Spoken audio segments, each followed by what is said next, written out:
When my wife, Alina, told me she'd be having dinner with a coworker named Ryan, I didn't think much of it at first. She said it was about a project they were working on, something about a client presentation.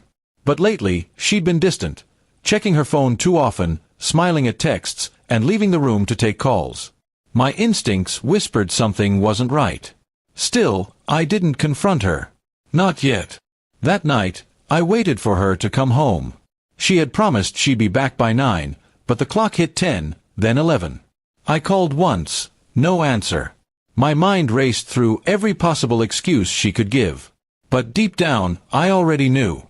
When she finally returned around midnight, she smelled faintly of cologne that wasn't mine. She smiled nervously and said, "Dinner ran long." I just nodded, pretending to believe her. The next few days, I watched her more closely. She became careful, too careful. Her phone stayed face down, and she started leaving earlier for work. So I decided to find out the truth. I installed a simple app on her phone that synced her messages to my email. 2 nights later, the truth came like a punch to the chest. She and Ryan weren't talking about work. They were planning dinners and late-night drives. I didn't explode. I didn't even confront her. Instead, I planned quietly. Her boss, Ms. Clara, was a confident, elegant woman who had always respected my work. I met her once at a company dinner. She was sharp, honest, and clearly unimpressed by Ryan.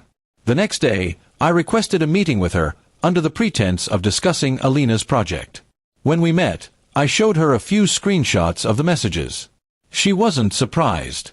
She told me Ryan had a reputation, and Alina was just another name on his list.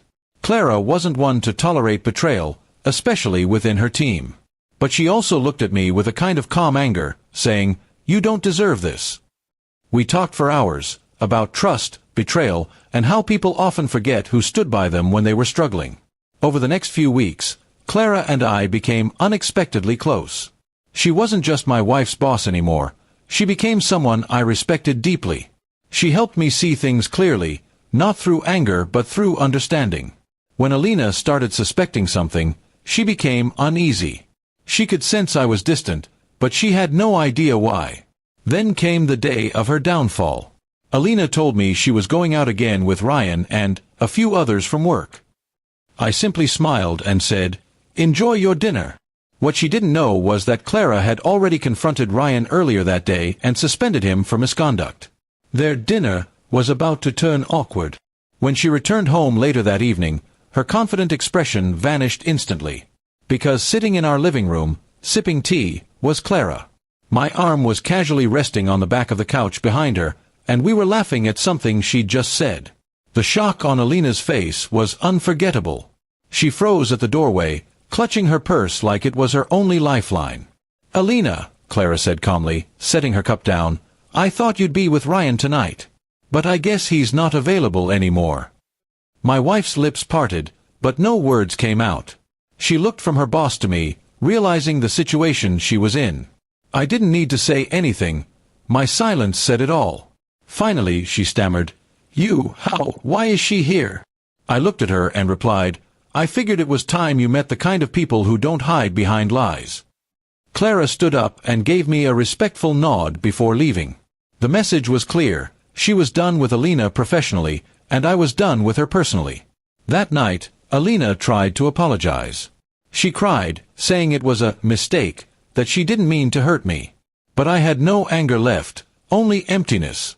"You didn't just make a mistake," I said quietly. "You made a choice." And I meant every word. The following week, I filed for separation. Clara, surprisingly, offered me a role in her firm as a consultant. She said she admired how I handled everything, with patience instead of fury. Life felt strange, starting over, but it also felt clean. Months passed, and I never heard from Alina again. Sometimes I wondered if she ever thought about that night, when her lies finally collapsed in front of the one person she couldn't deceive, her boss. But I didn't dwell on it. My revenge wasn't loud or cruel. It was simple, letting the truth destroy her world while I quietly rebuilt mine. In the end, she came back from dinner, expecting to hide her betrayal. Instead, she walked into a room that showed her exactly what betrayal looked like, reflected back at her in silence and calm revenge.